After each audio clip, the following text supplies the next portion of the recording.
Hello students, welcome to online class. My name is Bipin Gupta. I am your mathematics mentor. हम लोगों ने topic start किया था algebra का arithmetic progression. आज हम इसके थोड़ा नया कॉन्सेप्ट सीखेंगे। आओ देखते हैं क्या है नया कॉन्सेप्ट। इसमें हम लोग क्या देखेंगे कि जब इसमें किसी टर्म को लेट करना पड़ता है, सपोज़ आपको 3 टर्म्स एपी में लेट करने हैं तो उसको कैसे लेट करते हैं, 4 टर्म्स को लेट करते हैं तो कैसे लेट करते हैं। इट मीन्स 3 और मोर टर्म्स इन एपी, तो लेट करने का क्या प्रोसीजर है उस पर हम लोग आज बात करेंगे। ठीक है, आओ आज का बस टॉपिक यहीं से स्टार्ट करते हैं। स्टार्ट हो जाए। तो अगर आपने 3 टर्म एपी में लेट करने हैं तो ए सेंटर में लिख दीजिए, कॉमा लगा दीजिए, ए माइनस टी और ए प्लस टी, ये आपकी सीरीज़ बन गई। अब कोई बच्चा ए प्लस डी यहाँ लिख सकता है, ए माइनस डी लिख, उससे कोई फ़र्क नहीं पड़ता। 2 आंसर आएंगे, एक इंक्रीजिंग ऑर्डर का, एक डिक्रीजिंग ऑर्डर का। ठीक है, अगर आपने 3 टर्म को लेट करना है तो ऐसे लिखना पड़ेगा। सपोज आपने 5 टर्म को लेट करना है तो ए minus D, A plus D, A minus 2d, A plus 2d। आपको कुछ समझ में आया क्या? पैटर्न बताने की कोशिश कर रहा हूँ मैं। अगर आपने 3 टर्म लेट करने तो सेंटर में ए आएगा, दोनों तरफ A minus D A plus B. 5 term let करने तो सेंटर में ए आएगा, बाकी A minus D A plus D, A minus 2d A plus 2d। But कुछ कंडीशंस ऐसी हैं, अगर 4 टर्म को लेट करना पड़े तो ए माइनस डी कॉमा ए प्लस डी, 4 टर्म को लेट करना है। अब मैं क्या करूँगा, यहाँ पे देखो कितने डी का गैप है। अगर ए माइनस डी से आप ए प्लस डी पे जाओगे तो आप 2d का गैप मिलेगा, क्योंकि माइनस डी से पहले 0 पहुँचोगे, फिर डी 0 से डी तक पहुँचोगे, 2d का गैप है। इसका मतलब हुआ ए माइनस 3d यहाँ होगा और यहाँ पर ए प्लस 3d होगा। तो ये आपको 4 टर्म लेट करने का तरीका है। अगर सपोज आपको 6 टर्म लेट करने तो क्या लिखोगे आप, ए माइनस डी लिखोगे, फिर ए प्लस डी लिखोगे, फिर इस साइड ए माइनस 3d लिखोगे, फिर इस साइड आप a प्लस 3d लिखोगे, फिर इस साइड आप a माइनस 5d लिखोगे, फिर उस साइड आप a प्लस 5d लिखोगे। यही एक पैटर्न है। तो आपने 3 और 3 6 को लेट कर लिया। तो ये एक मेथड है जनरली चीज़ों को लेट करने का। ठीक है, अब हम लोग कुछ न्यूमेरिकल्स सॉल्व करते हैं, इससे आपको बेटर आइडिया होगा। ओके, तो यहाँ पर मेरे पास न्यूमेरिकल के लिए एक्सरसाइज है, आप इसके स्क्रीनशॉट ले लें। ये न्यूमेरिकल्स हैं। तो न्यूमेरिकल नंबर 1 2 3 4 देखें हम कहाँ तक कर पाएंगे, उतने करेंगे आज। जनरली मैं 20 मिनट की वीडियो बनाता हूँ, तो फिर देख लेंगे 20 मिनट में कहाँ तक पहुँचेंगे हम लोग। आई होप आपने इनको न्यूमेरिकल का स्क्रीनशॉट ले लिया होगा। अब हम लोग सॉल्व करते हैं। पहला न्यूमेरिकल क्या लिखा है, find 3 numbers in AP whose some is 24 and whose product is 440। ये कंडीशंस हैं। तो 3 टर्म को एपी में लेट करना है। आओ देख लेते हैं। तो क्वेश्चन नंबर फर्स्ट है, जब आप 3 टर्म को लेट करोगे तो एक ए होगा, एक ए माइनस डी होगा और एक ए प्लस डी होगा। ये 3 टर्म है। अब इन तीनों टर्म के समेशन को उन्होंने दिया हुआ है। तीनों टर्म के समेशन को उन्होंने दिया है 24। तो डी से डी की कटिंग हो गई तो 3a की वैल्यू 24 आ गई है और a की वैल्यू 3 27 3 8 24 8 आ गई है। a की वैल्यू 8 आ गई है। अब क्या कहता है कि हुज प्रोडक्ट इज़ 440। तो इनका प्रोडक्ट लिख लेते हैं पहले। तो a माइनस डी का प्रोडक्ट a के साथ और a प्लस डी सब के साथ, और इसकी वैल्यू 440। तो एक छोटा सा फॉर्मूला बन रहा है, a minus B A plus B, it means a square minus B square. यहाँ पर d है, d लगा दिया, और a की वैल्यू 8 है तो 8 लगा दो, 440। a की वैल्यू 8 है तो 64 हो जाएगा, यहाँ d स्क्वायर है और 8 से इसको डिवाइड कर दो। तो यहीं पर डिवाइड कर देते हैं, 8 45, ठीक है, फिर से 55 आएगा, आपको देख लेना। तो d स्क्वायर को ट्रांसफ़र कर देते हैं, 64 minus 55 equal to D square. अब यहाँ पर कितना मिलेगा, 14 में से 5 जाएगा तो मिलेगा 9, और ये तो 9 ही मिलेगा सिर्फ, डी स्क्वायर। तो डी की वैल्यू कितनी मिलेगी, दोनों आंसर लिखने हैं, प्लस माइनस 3 दोनों आंसर लिखने हैं। इतने तभी आपके 2 सीरीज़ मिल सकती हैं। तो जब आप पॉजिटिव डी के साथ वर्क करेंगे तब क्या मिलने वाला है, नेक्स्ट पेज से वर्क करते हैं हम लोग।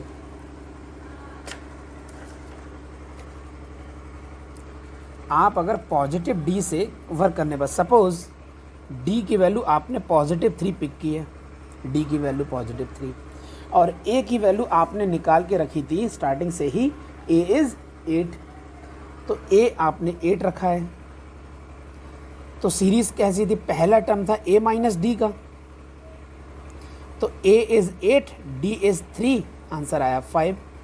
फिर है ए 8 है, फिर आया ए प्लस डी, और ए 8 है और डी की वैल्यू 3 है, तो आएगा 8 3 11। तो सीरीज़ क्या होगी, 5 8 11, यही सीरीज़ होगी। बट अगर आपने डी की वैल्यू -3 ले ली एंड ए की वैल्यू तो 8 ही रहने वाली है, तो अब आपके पास ए माइनस डी पहले निकालना है। पहला टर्म तो ए माइनस डी आपने लेट किया है, आपने जो लेट किया आप अपनी बात में अड़े रहेंगे। ए 8 है, माइनस लगा दिया, और डी की वैल्यू नेगेटिव है तो -3 हो गया, तो 8 + 3 यहाँ पर 11 आ जाएगा फर्स्ट टर्म। फिर ये तो 8 ही रहेगा, फिर ए प्लस डी, ए की वैल्यू 8 और डी की वैल्यू नेगेटिव के साथ है तो आएगा 5। तो इस बार सीरीज होगी 11 8 5।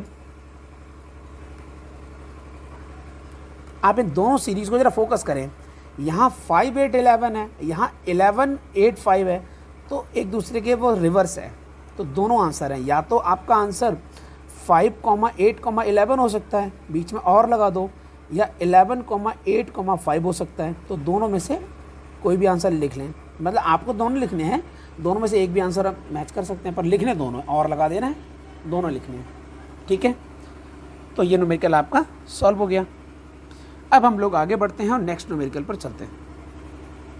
ये आपका था फर्स्ट न्यूमेरिकल, हमने सॉल्व कर दिया। अब हम लोग लेते हैं सेकंड न्यूमेरिकल। यहाँ का सेकंड न्यूमेरिकल में क्या लिखा है, the sum of 3 consecutive terms of an AP is 21। The sum of 3 consecutive terms of an AP is 21। 3 consecutive terms, it means A minus D, A plus D, centre में A, ठीक है। It means A minus D plus A plus A plus D, मतलब तीनों का जो summation है वो 21 given है, ठीक है। D से कटिंग कर दो सबकी, तो 3A की वैल्यू 21 हो गई, तो A की वैल्यू 7 हो गई। अब क्या लिखा है, and sum of their square is 165। इन सभी के इंडिविजुअल स्क्वायर करना है मैंने, A स्क्वायर और A प्लस डी का whole square, A minus D का होल स्क्वायर पहले लिख चुके हैं।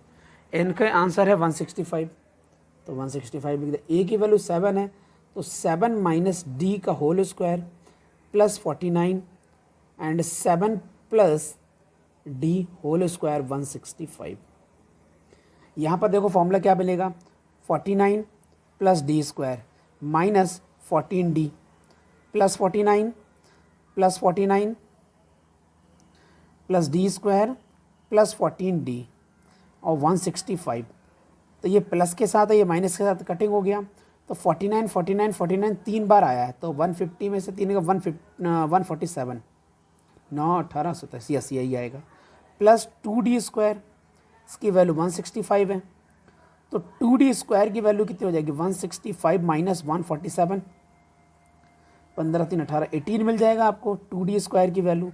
तो d स्क्वायर की वैल्यू 9 आएगी और d की वैल्यू आएगी +-3, ठीक है। ये आपके पास आएगी d की value. If d is +3 then your answer, सबसे पहले a माइनस डी निकालनी पड़ेगी, तो a इज़ 7, d 3 है, तो बीच में तो नेगेटिव है तो 4 आएगा। फिर a तो आपको 7 है, फिर a प्लस डी, और a आपका 7 है, d आपका 3 है, तो आंसर आएगा 10। But if d is -3 then a minus D, a is 7 negative, अब d की वैल्यू आपने -3 ली है तो पॉजिटिव हो जाएगा, तो 10 हो जाएगा। a तो सेंटर ही है, तो सेंटर तो आपको पता 7 ही है। फिर a प्लस डी है, a आपको पता है 7 और d की वैल्यू नेगेटिव है, तो आंसर आएगा 4। तो यहाँ पर आपको सीरीज भी 2 मिल रही है, तो 4 7 10 मिल रही है, और क्या मिल रहा है, 10 7 4 मिल रही है, तो 2 पैटर्न है इसके, तो यही आंसर है आपका, ठीक है स्टूडेंट्स। तो ये न्यूमेरिकल भी आपका सॉल्व हो गया है। अब हम लोग थर्ड न्यूमेरिकल करते हैं, देखते हैं थर्ड न्यूमेरिकल में क्या ऐसा लिखा हुआ है। अब हम लोग करेंगे third numerical, the angles of a quadrilateral are in AP तो क्वाड्रिलेटरल में कितनी साइड होती है? 4। अब की बार आप चाहो तो 4 टर्म को लेट कर सकते हो, नहीं तो अपनी मर्जी से भी कर सकते हो। With common difference 20। अब उन्होंने कॉमन डिफरेंस दे दिया तो अननेसेसरी काम क्यों करें। तो पहला एंगल अगर अल्फा है तो दूसरा एंगल अल्फा प्लस 20 ले लें, फिर अल्फा प्लस 40 ले लें, और फिर अल्फा प्लस 60 ले दें, तो 20 का गैप आ गया। बहुत ईजी हो गया इसमें। तो अगर वो गैप नहीं देते तो हम देखते हैं सिचुएशन बना के। तो सभी को पहले तो ऐड कर दो। ये क्वेश्चन नंबर कौन सा कर रहे हैं? 3rd। Alpha plus alpha 20, alpha plus 40 and alpha plus 60। तो क्वाड्रिलेटरल में 4 साइड होती हैं, तो चारों इंटीरियर एंगल के समेशन को कितना लिखते हैं? 360। ये अल्फा अल्फा अल्फा अल्फा, तो यहाँ पर 4 अल्फा आएगा, 60 100 120 आ गया, और ये आएगा 360। तो 4 अल्फा की वैल्यू कितनी? 12 24 240 आएगी। अल्फा 4 से डिवाइड 4 600, अल्फा की वैल्यू 60 आ गई है। 60 डिग्री अल्फा की वैल्यू आई, तो एंगल्स कैसे होंगे? एक तो 60 डिग्री होगा, फिर 60 + 20 80 डिग्री होगा, फिर आपका 60 + 40 100 डिग्री होगा, और फिर आपका 60 + 60 120 डिग्री होगा। तो ऐसे ही चारों एंगल आपके निकल कर आ जाएंगे। यही आपका आंसर है। ये बहुत आसान न्यूमेरिकल था। ठीक है, अब हम लोग बात करते हैं न्यूमेरिकल नंबर 4 की। Divide 96 into 4 parts which are in AP। और कुछ नहीं लिखा है, इसका मतलब अब मुझे लेट करना पड़ेगा। तो अगर 4 नंबर को मैं AP में लेट करता हूं तो A - D एक ही है, plus A + D plus A - 3D plus A + 3D। In 4 part को उन्होंने लिखा, और ये किसके 4 पार्ट हैं? 96 के 4 पार्ट हैं। 96 के 4 पार्ट है। अगर इन चारों को ऐड करोगे 96 आएगा, तो वही तो न्यूमेरिकल है। Divide 96 into 4 parts which are in AP में यही नंबर्स हमने लेट किए हैं। ओके, सबसे पहले यहाँ से कुछ मिलता है, 3D उड़ गया, D से D उड़ गया, तो 4A की वैल्यू आ गई है 96, तो ये आ गया 24 चौको 96, 24 आ गया 24। A की वैल्यू निकल कर आ चुकी है। अब आवर इन्फॉर्मेशन गिवन है। The ratio between product of their means का मतलब होता है सेंटर वाले part mean, to their extremes, extreme बाहर वाले। तो प्रोडक्ट करना है पहले, तो इसका प्रोडक्ट करना है। It means A - D A + D, ये जो प्रोडक्ट है divided A - 3D A + 3D, ये कंडीशन गिवन है। इसका रेशियो है 15/7। तो A की वैल्यू तो आप पहले तो आप एक बात में देख लेंगे, पहले मल्टीप्लाई कर लेते हैं। तो यहाँ पर A² - D² मिलेगा मल्टीप्लाइड बाई 7। यहाँ 15 के साथ मिलेगा A² - 9D²। इन ब्रैकेट्स को ओपन करोगे तो 7A² - 7D², 15A² - 15 में 135 135D²। इसको ट्रांसफ़र करके इधर लेके आते हैं तो 135D² - 7D² equal to 15A² - 7A², और 35 में से 7 जाएगा, 7 × 35 7 × 28, तो 128D²। 15 7 यहाँ पर मिलेगा आपको 8A²। 16 8 128, ये आपका 16 टाइम्स कटेगा। ठीक है, कटिंग हो गया। अब हम लोग क्या करने, A की वैल्यू आपको गिवन है 24, मैं लिख देता हूँ नेक्स्ट। D 16D², क्या लिखेंगे हम लोग? ओहो, हम लोग लिखने वाले हैं 16D², इसकी वैल्यू आएगी A² मीन्स 24 मल्टीप्लाइड बाई 24। अब 8 से कटिंग कर देंगे तो 8 दूनी 16, 8 3 24, 2 से कटिंग कर देंगे तो 12 आ जाएगा। तो D² की वैल्यू 12 3 36 हो गई। तो D की वैल्यू कितनी आ गई? +- 6 आ गई है। तो अब यहाँ पर भी 2 पार्ट नज़र आएंगे आपको। तो पहले आपने D की वैल्यू पॉजिटिव पिक की है। अब आप सारे नंबर्स देखो, सबसे पहले आपने लिखा था A - 3D, और A की वैल्यू है 24, -3 मल्टीप्लाइड बाई D, तो 6 3 18, तो 24 में से 18 जाएंगे तो 6 3 18 6 आएगा। ठीक है, फिर था A - D, A 24 है, माइनस D की वैल्यू 6 है, तो आपको 18 मिलेगा। फिर था A + D, A 24 है, प्लस लगा दिया 6 है, तो ये 30 हो जाएगा। फिर था A + 3D, A 24 है, प्लस 6 3 18 लगा दिया, और कितना आ जाएगा? 8 4 12 2 से लगे 24 42, तो आपके पास ये सीरीज में लगे 6, 18, 30, 42। और अगर आप चेंज करेंगे डी की वैल्यू नेगेटिव लगाएंगे तब भी देख लेते हैं। तो a माइनस 3d वैल्यू चाहिए, a24 माइनस 3 मल्टीप्लाइड बाई -6, तो ऑटोमेटिक होगा क्या, 24 प्लस 18 हो जाएगा, वो प्लस 18 हो जाएगा, तो आपको 42 मिल जाएगा।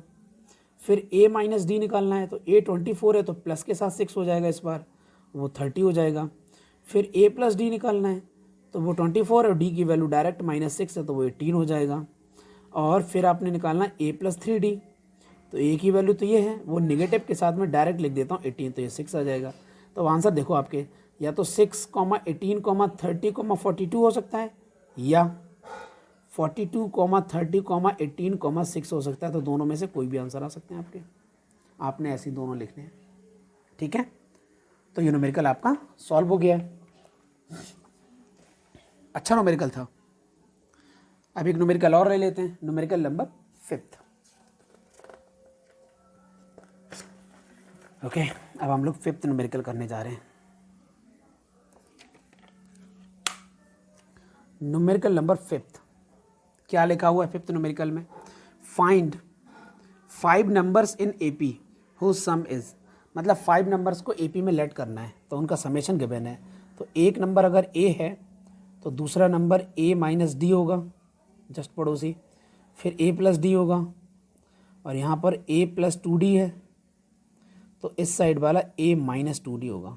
ये 5 टर्म है, और 5 टर्म अगर AP में हैं तो उनका समेशन गिवन है 12.5, इट मीन्स 12.5, मैंने डायरेक्ट लिख दिया ऐसे, है ना, 12.5 ही तो बोलते हैं इसको, 12 दूनी 24, 25, 25 पे दे दो 12.5, तो सारे D कैंसिल आउट हो जाएंगे। यही तो इसका खास बात है। यहाँ पर आपको मिलेगा 5A की वैल्यू है 12.5, तो A की वैल्यू आपको कितनी मिली, 5 से अगर डिवाइड करेंगे तो 125 में 5 के डिवाइड करेंगे तो कितने बार जाएगा, 125, 25 आएगा, 25 5 125 ही होता है, एक, तो A की वैल्यू आएगी 2.5, ये तो A मिल गया। And the ratio of first and last term, first कितना है A minus 2D, this is first, और लास्ट टर्म क्या है, लास्ट टर्म है A plus 2D। First and last term का जो रेशियो है वो 2/3 है, A की वैल्यू आपके पास डायरेक्ट है, तो 3A minus 6D, 2A 4D, D चाहिए आपको, तो 3A माइनस 2A और 4D प्लस 6D, यहाँ पे आपको A मिलेगा और यहाँ आपको 10D मिलेगा। A की वैल्यू 2.5 है, डिवाइडेड बाई 10 करोगे तो D आ जाएगा, तो उस हिसाब से 0.25 आपके पास D की वैल्यू आएगी कॉमन डिफरेंस की। तो अब सारे आंसर अगर निकालोगे तो आंसर देखो, A माइनस 2D, A की वैल्यू है 2.5 minus 2 multiplied by D 0.25, 2.5 minus 25 दूनी 50 आ गया, 2 ये पॉइंट आया 0.5, तो आपको मिलेगा 2.0। फिर आपने लिखना A minus D, A is 2.5 negative और D इज़ 0.25, तो अब आपको आंसर मिलेगा, ये एक्चुअल में 0.0 लगा सकते हैं, कोई फ़र्क नहीं पड़ता, तो आपको मिलेगा 2.25। फिर आपके पास A प्लस डी है, A की वैल्यू तो ये चल रही है, प्लस आपने D किया, तो अब आपका आंसर आएगा 2.75। फिर आपने A प्लस 2D करना है, तो 2.50 प्लस और मल्टीप्लाई करते हैं अगर 2 की D के साथ तो 0.5 आ जाएगा, तो इसमें अगर इसको ऐड करते हैं तो 3.0 हो जाएगा। तो जब हमने D की वैल्यू को पॉजिटिव, D की वैल्यू पॉजिटिव ही आ रही है, नेगेटिव तो आ ही नहीं रही है, तो आंसर यही होगा। तो 2,2.25, 27 और 3, यही आंसर है आपका। और ये पूरी एक्सरसाइज सॉल्व हो गई। एक्सरसाइज पूरी सॉल्व नहीं, मतलब हमने 5 न्यूमेरिकल कर लिए, ठीक है, बाकी के न्यूमेरिकल्स को बाद में करते हैं। Okay students, so thank you, bye bye, मिलते हैं नेक्स्ट लेक्चर में।